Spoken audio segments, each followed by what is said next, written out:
Hey guys, today I'm going to be did I just say reviewing? Today I'm going to be reviewing The Time Traveler's Life by Audrey Niffenegger.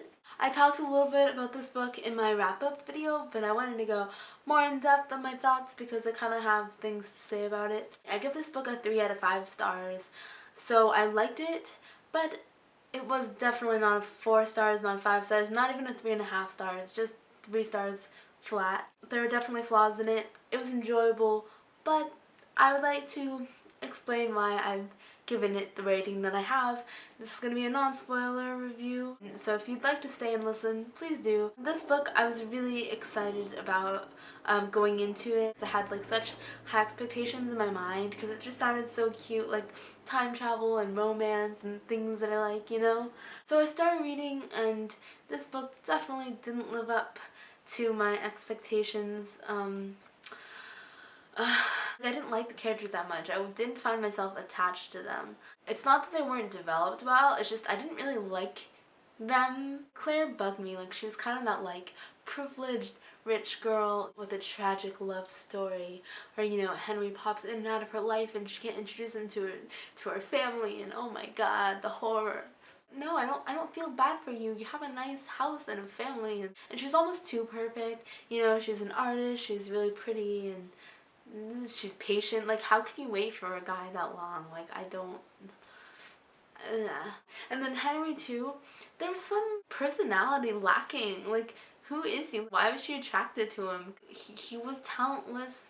He wasn't all that funny or amusing. I don't really know why they were attracted to each other because they're both lacking something in their character. They're not very special people, if that makes sense. Another thing I didn't like was how their romance was developed. I thought it was interesting how it wasn't a completely linear plotline and how the story unravels because Claire knows things that Henry doesn't necessarily know because it depends on what time he's coming from in his life. So that was kind of interesting seeing how their timelines align, but it was also very confusing at times. Like, very confusing. You're probably confused by me just trying to explain it. It's just really hard to wrap your head around. I think I'd have to read this a few times to really understand it. And also, too, I don't really understand where their relationship started, and I kind of said that in my wrap-up, but what I meant by that was, for Claire, Henry was constantly present throughout her life. I mean, it didn't really matter when he was coming from because he always came from different time periods. You know, he'd show up 20 years old and then the next time she saw him he'd be 40. She knew, starting from a young age, that she was going to marry him. And it seemed like there was no other choice for her. And then for Henry it was confusing because he doesn't meet Clara until he's like 20 or so. And it wasn't really explained how they like actually started dating or if they even dated. I don't get it. It was just like they were married always. Another thing too was the sexual aspects of this book. Okay, sex, fine. Put it in the book, it's fine. I really don't mind. I really don't mind. It's okay. But it was like there's so much. There's so much. And I felt like there was a lot of physical stuff and not a lot of feeling stuff. It was like less emotion and more like, oh my god, I want to fuck you. You know what I mean? I kind of want the romance, like the just lying in bed stuff, you know? We didn't get a lot of that.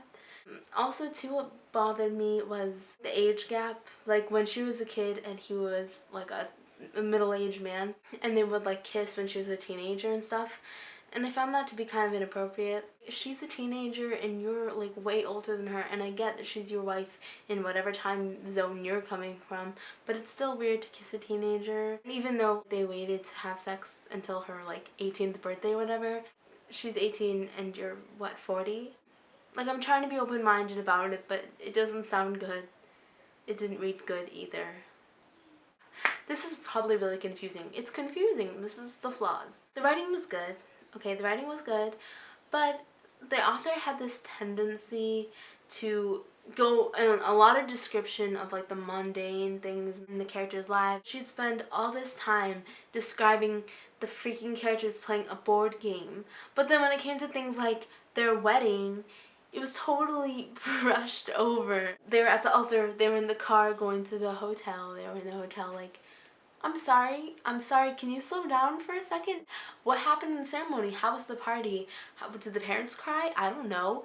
It was like a paragraph of wedding description. I'm like, you can't tell me anything about the wedding? Really? Like, really? Can we get our priorities straight? You can go into excruciating detail on the characters playing a board game, like how much money each character got in Monopoly, but the wedding is haze over. Like, just the okay, I didn't know. There's a few more points I wanted to make. One, the ending. Without spoiling it, I liked how it was hinted at throughout the book. Like, you kind of had a feeling, you knew it was gonna end like that.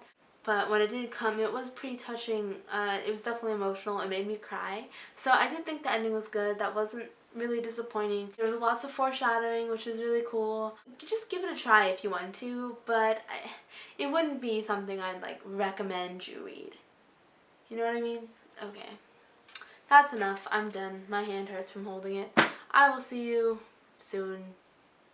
Bye.